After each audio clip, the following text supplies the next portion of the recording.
নমস্কার বন্ধুগণ। আমাদের রাজ্যে না আছে কোনো চোখের ভালো ডাক্তার, না আছে চোখের চিকিৎসার জন্য ভালো হাসপাতাল। আমাদের রাজ্যেও নেই, আমাদের দেশেও নেই। আর এটাই হচ্ছে কারণ যার জন্যে ভাইপো বিদেশে যাচ্ছে চোখ দেখাতে। কোথায় যাচ্ছে, কোন দেশে? না, ইউএসএতে যাচ্ছে। কোন হাসপাতাল?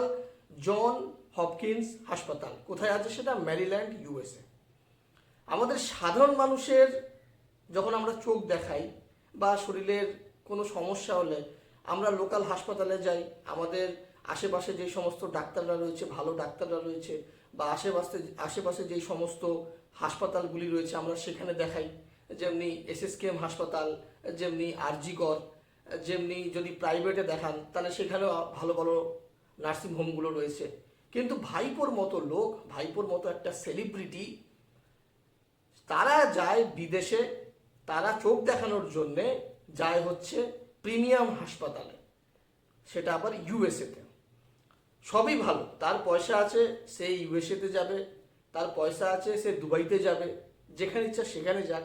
কিন্তু বিষয়টা হচ্ছে এই আরজি করের ফাইল খোলা এবং ভাইপোর বিদেশ যাওয়া, কোথাও না কোথাও একটু কিন্তু এখানে একটা কানেকশন লাগছে। মানে মনে হচ্ছে যেন এই আরজি করের ফাইল খোলার ভয়তে ভাইপো বিদেশ পালাচ্ছে। কেন বলছি এই কথা? কারণ প্রথমে ভাইপো হাইকোর্টে যায়, ক্যালকাটা হাইকোর্টে গিয়ে অ্যাপিল করে।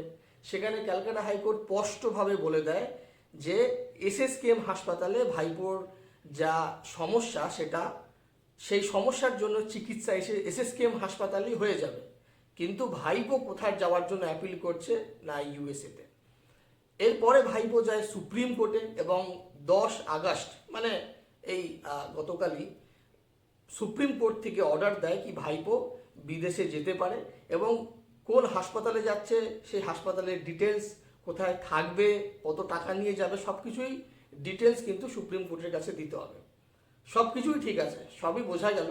তবে ভাইপোর মতো লোক যার দেশে বিদেশে এত কানেকশন, তাকে পুনরায় ভাবে কি আবার ভারতে ফিরিয়ে আনা যাবে, নাকি তারও অবস্থা আমরা যেটা দেখেছি বিজয় মালিয়া বা নীরব মোদির মতন হবে?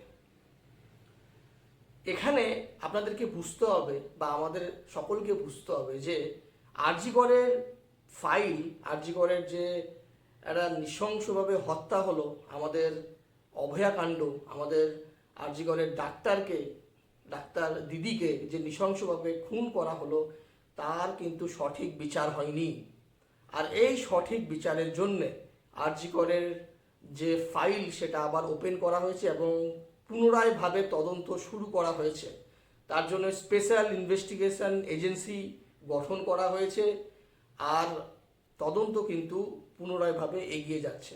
তবে কোনো আপনি নিউজ চ্যানেলে দেখতে পাবেন না, কারণ ব্যাপারটা এতটাই কনফিডেন্সিয়াল যে কাউকে সেরকমভাবে জানানোর নিষেধ নেই। আর এটাই সবথেকে বড় কারণ হতে পারে ভাইপোর ভয় পেয়ে যাওয়ার। এটাই সবথেকে বড় কারণ হতে পারে যারা যারা এই খুনের পেছনে রয়েছে, যারা যারা এই খুনের সাথে জড়িত রয়েছে, তাদের এখন খুব খারাপ সময় আসতে চলেছে। আর এটাই কারণ হতে পারে যে তারা এখন দেশ ছেড়ে পালানোর চেষ্টা করছে বা পরিকল্পনা করছে। অনেকে হয়তো পালিয়েও গেছে। কারণ ডক্টর অভয়া, বা আমি নামটা নিচ্ছি না, নামটা আমার নিতে ইচ্ছা করছে না, আমি আমি অভয়া বলেই আপনাদের সামনে সেই ব্যক্তিকে আমি তুলে ধরছি। ডক্টর অভয়াকে যারা মেরেছিল, আমরা যখন এই ঘটনাটি ঘটে তারপরে বহু এরকম কল রেকর্ডিং, বহু এরকম তথ্য কিন্তু সোশ্যাল মিডিয়ায় ঘোরাফেরা করছিল, যেটা আমরা সবাই শুনেছি। কিন্তু সেই ভিত্তিতে কোনো রকম কোনো ইনভেস্টিগেশন হয়নি। ধরা পড়লো কে? না, একজন যে এই সঞ্জয় রয় বলে একজন, যে ওখানকার বাইরের একজন সিভিক ভলেন্টিয়ার, সে ধরা পড়ল। এবং একা একজন মানুষের কাছে ওরকমভাবে নৃশংসভাবে খুন করাটা, সেটা কোনোভাবেই কিন্তু মানা যাচ্ছে না।